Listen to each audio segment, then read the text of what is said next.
Hello, bienvenue dans cette nouvelle vidéo de la Grange Renovation. Ça fait un bail que j'ai pas fait de vidéo parce que j'avais un peu la flemme en fait. Non, je plaisante, en fait, t'es pas du tout dispo là. On est parti 5 semaines cet été, Extract.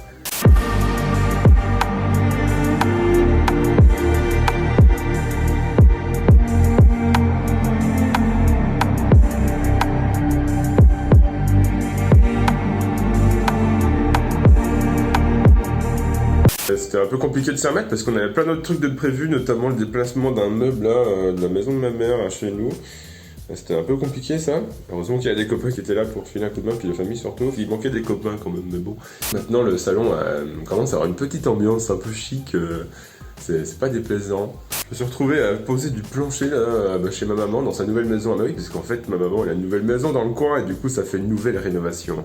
Et ça c'est quelque chose ça encore. Hein. Du coup on a quand même avancé entre ce déménagement, emménagement de tout le monde en fait. Mon petit sucre a fait de l'étanchéité pas mal, avec un petit peu de tas de lacte là, et puis il a fini de poser les nattes. Vous pouvez voir qu'il y a des poutres qui ont ressurgi. Moi pendant ce temps-là, j'ai pas fait ça parce que je sais pas bien faire des enduits ni de l'étanchéité.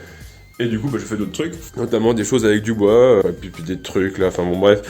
Ça fait beaucoup de choses pour cet épisode de la rentrée, j'aimerais vraiment pas être le monteur de cette vidéo. Enfoiré. Mais on va s'en sortir, le chantier avance, ma calvitie aussi, et c'est ce qu'on va voir tout de suite après le générique.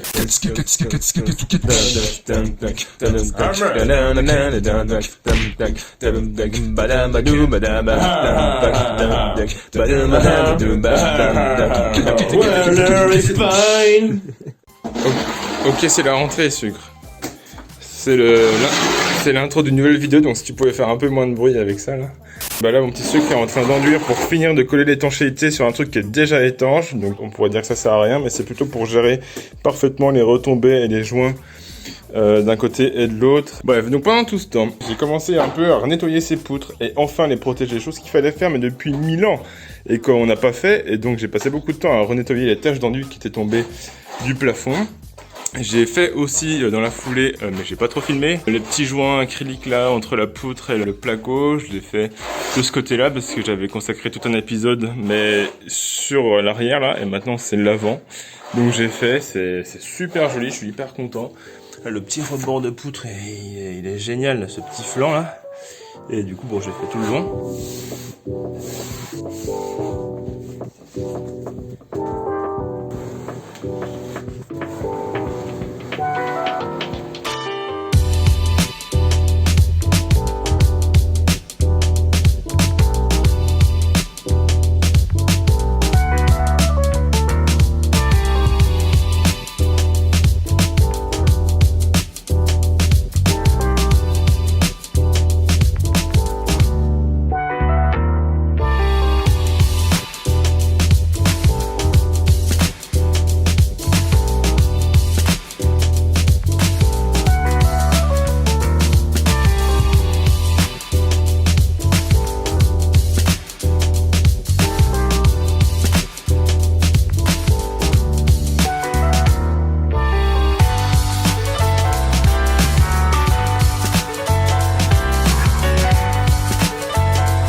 Ici, micro-projet dans le projet, je refais un plancher pour pouvoir mettre notre lit.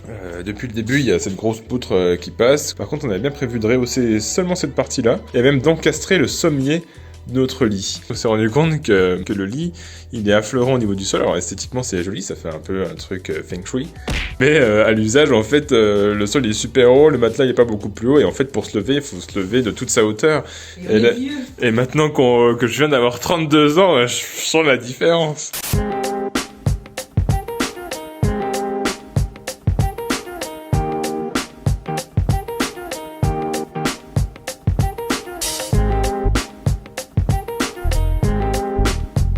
Moi de mon côté, je suis en train de faire des trucs psychédéliques là.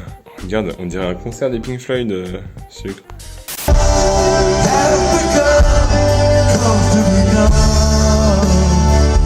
Mais t'es en train de mettre de la peinture?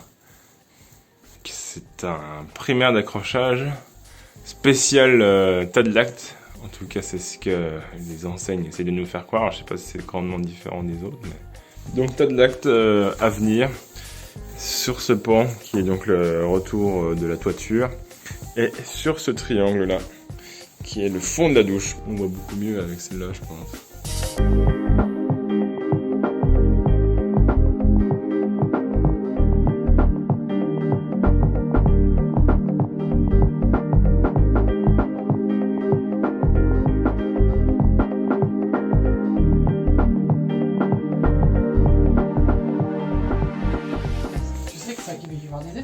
T'es conscient quand même. Il va y avoir des effets, ça se voit pas du tout à la caméra en tout cas. Ah oui, il y a des effets, oui. Bah, je te l'avais dit que j'avais pas trop les effets, c'était ton idée encore le tas de lacte. Du coup, ah mais le raccord il se voit pas trop en fait.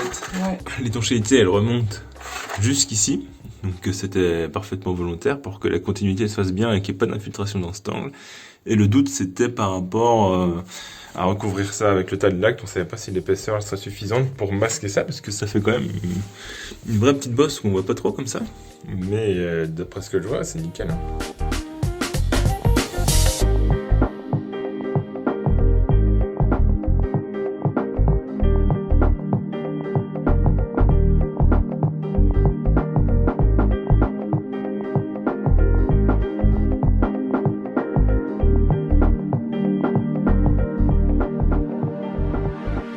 J'ai acheté du feuillard en 2 mm d'épaisseur.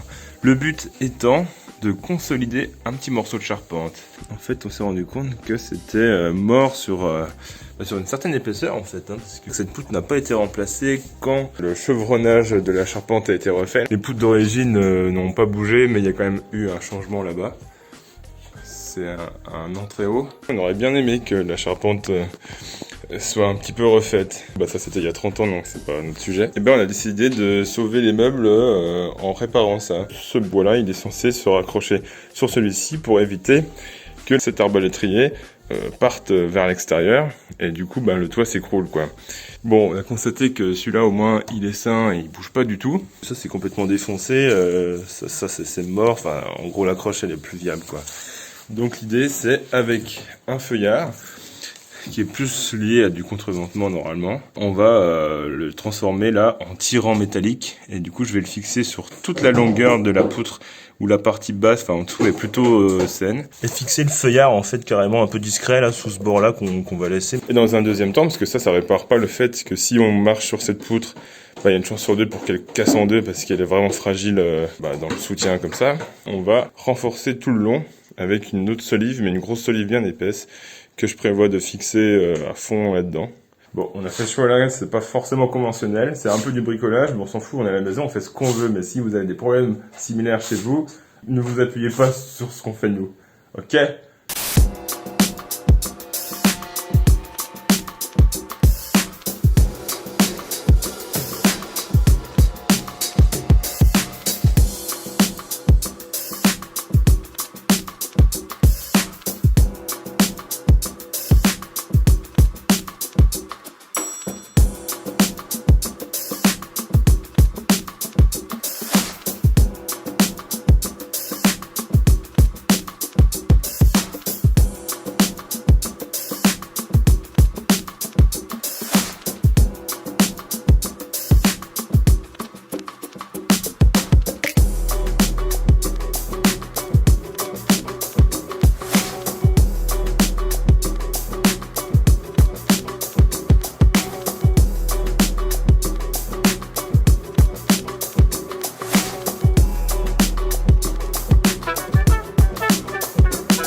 Bon, super, je suis hyper content.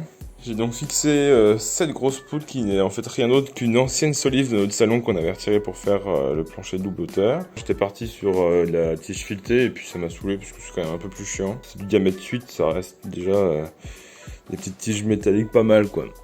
En plus, je vais la caler là-bas, comme s'il était sur poteau, donc là au moins on pourra marcher dessus. Tout le platelage va pas du tout appuyer sur cette entrée abîmée. Et je suis déjà monté dessus tout à l'heure, il y a vraiment... Enfin, ça bouge pas, quoi, c'est génial. Deuxième couche.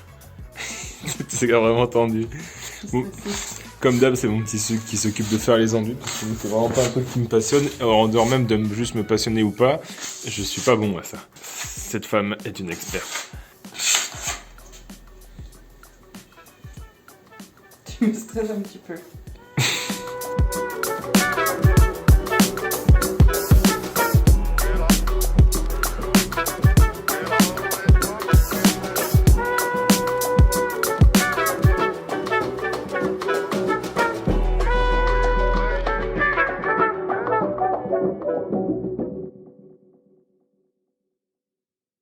Je mets des solives qui sont sous-dimensionnés par rapport à leur portée. Enfin, c'est pas vraiment des solives, ce sont des chevrons, c'est des 80%, des 8-10 quoi. En une seule portée, c'est trop souple, voire limite un peu dangereux quoi.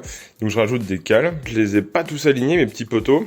J'ai répertorié le solivage existant sous notre petit stratifié là. L'idée c'est que en fait, là où il y a un poteau, à la fin ça finit par appuyer sur les solives qui sont en dessous. Donc pour calmer un petit peu le jeu, je les ai répartis à différents endroits pour que ce soit pas toujours la même en fait qui porte ce solivage là, mais un petit peu réparti sur tout le solivage en bas. Je sais pas si c'est très clair, si c'est Julien clair. J'ai calé ce bois là avec des poteaux parce qu'en fait je voudrais pas le laisser entièrement fixé dans cette entrée de charpente, donc je préfère que ce soit autoportant. J'ai ajouté à chaque fois une mousse, ça amortit quand même vraiment bien les bruits d'impact. Et là en fait on est là où il y aura notre lit, en dessous c'est une chambre. Bon voilà, des fois il y a petit chien qui grimpe sur le lit et il saute dessus et ça fait vraiment des bruits de lit qui bougent. Et c'est chiant pour ceux qui sont en dessous.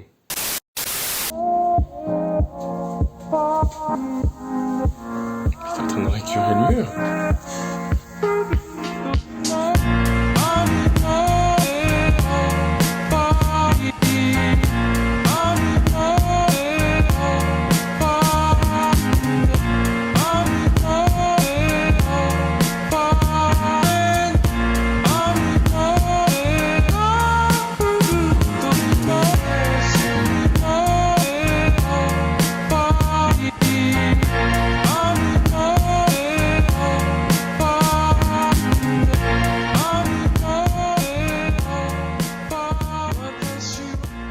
Ok, tu nous expliques ce que tu fais?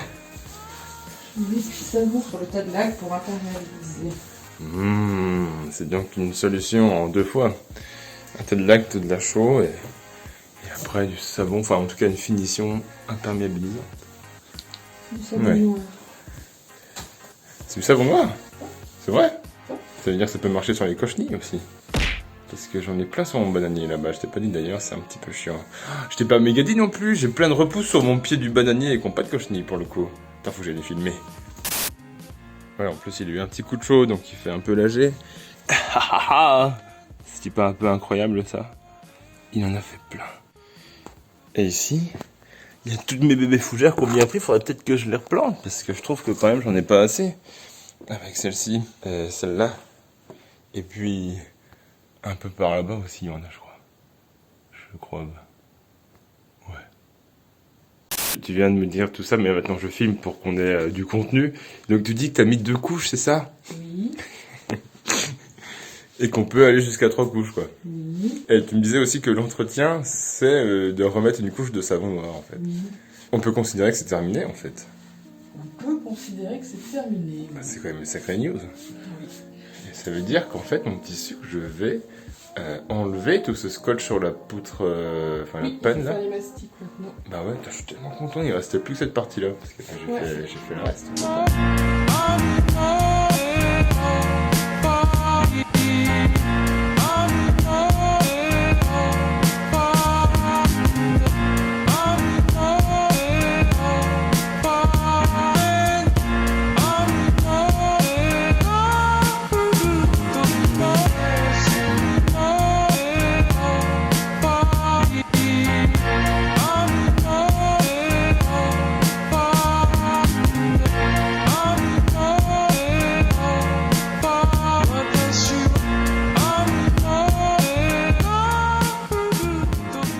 là, je suis en train de gérer des trucs là pour essayer de faire des découpes un peu compliquées le long de cette petite poutre là. Enfin, ça va être un peu chiant. Je pense qu'on va voir ça dans un autre épisode. Mais ce sera peut-être pas dans le prochain épisode, parce que je pense que le prochain épisode, on ira bricoler dans la maison de ma mère. Qui est assez marrante, parce qu'il y a un arbre dans le salon, quand même. C'est bon, ça. Et peut-être aussi, je mettrai des images du déménagement du piano, parce que les 350 kilos, là, c'était un peu une aventure. Bon, on verra bien. Ciao.